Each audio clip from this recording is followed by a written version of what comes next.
Bonjour, alors comment faire la différence en entretien d'embauche quand on parle français? Eh bien aujourd'hui, on va décortiquer 5 verbes clés. 5 verbes qui peuvent vraiment tout changer pour sonner plus pro, plus sûr de soi et, qui sait, peut-être bien décrocher le job idéal. Oui, c'est vraiment la question. On a tous appris le français des manuels, mais en entretien, c'est une autre histoire. Comment on passe de ce français un peu scolaire à quelque chose qui a de l'impact, qui va vraiment marquer un recruteur? C'est un vrai challenge, surtout quand on veut être précis et nuancé. En fait, la clé du jeu, c'est le vocabulaire. Ce sont les mots qu'on choisit. Utiliser des verbes qui tapent juste, des verbes idiomatiques, ça montre bien plus qu'une simple maîtrise de la langue. Ça prouve qu'on a les codes du monde pro. Et c'est là, précisément là, qu'on passe de bons candidats à candidats qu'il nous faut absolument. Alors pour ça, on a concocté une sorte de kit de survie, ou plutôt un kit pour briller. 5 verbes ultra puissants qui vont transformer la manière de raconter son parcours. Allez, c'est parti, on plonge dedans. Premier verbe, et pas des moindres, prendre en charge. Rien que de le dire, ça sonne pro, non? Ça sent l'édifice, l'initiative. C'est le verbe de quelqu'un qui prend les choses en main. Et attention, la nuance est super importante ici. Prendre en charge, ce n'est pas juste « j'ai fait ça ». Pas du tout. C'est bien plus fort. Ça veut dire qu'on a piloté le truc de A à Z, qu'on en était responsable. C'est vraiment ça un verbe de leader. Et regardez cet exemple, c'est parfait. J'ai pris en charge la refonte, ok, super, et réduit le délai de 30%. Bam! L'action, suivie du résultat chiffré. C'est exactement ce qu'un recruteur veut entendre. C'est concret, c'est mesurable, c'est puissant. Allez, on continue. Deuxième verbe, assurer la continuité. Celui-là, il met en avant une qualité hyper recherchée, la fiabilité. C'est le verbe qui dit « même quand ça tangue, je suis là, on peut compter sur moi ». L'idée, c'est de se positionner comme un roc, un véritable pilier, que ce soit en pleine réorganisation, pendant une crise ou juste quand un collègue est absent. La personne qui assure la continuité, c'est celle qui empêche la machine de s'arrêter, c'est celle qui garde le cap.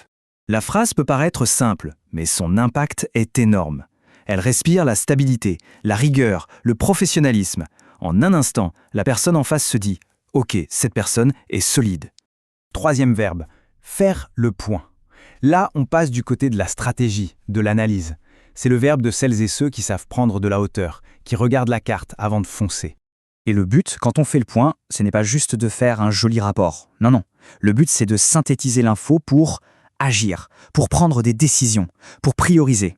Ça, c'est la marque d'un excellent gestionnaire. Cet exemple est très parlant. Il ne décrit pas une action ponctuelle, mais une méthode de travail, une routine. Ça en dit long sur l'organisation, la communication, le management. C'est très, très malin de le placer. Allez, on passe à un verbe plein d'énergie, relancer. Celui-là, il sent la proactivité et le dynamisme.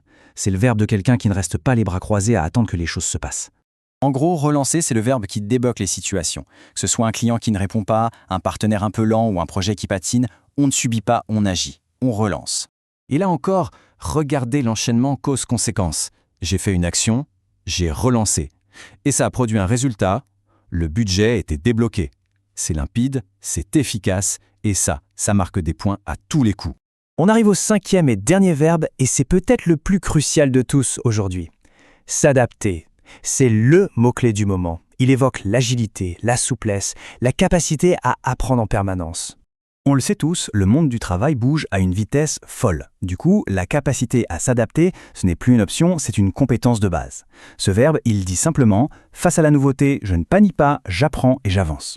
Et cet exemple, il est juste excellent. Pourquoi? Parce qu'il va plus loin. Ce n'est pas juste « je me suis adapté », c'est « je me suis adapté et j'ai aidé les autres à le faire ». On a donc 2 compétences en une, l'agilité personnelle et le leadership. C'est très fort. Bon, maintenant qu'on a nos 5 super verbes en poche, la question c'est comment on les utilise pour un effet maximal. Il y a quelques règles d'or pour ne pas retomber dans un ton trop scolaire. Alors, voilà 3 conseils tactiques. D'abord, des chiffres, des chiffres, des chiffres. Un résultat quantifié, c'est toujours plus parlant. Ensuite, n'hésitez pas à les mélanger avec d'autres termes professionnels. Ça montre qu'on parle le même langage. Et enfin, le plus important, évitez à tout prix les traductions littérales de l'anglais. Pensez directement en français. Justement, ce 30%. On y revient, ça nous rappelle le tout premier exemple. C'est ce petit détail qui fait toute la différence. Ça rend le discours concret, tangible, crédible, tout simplement. C'est un réflexe à avoir.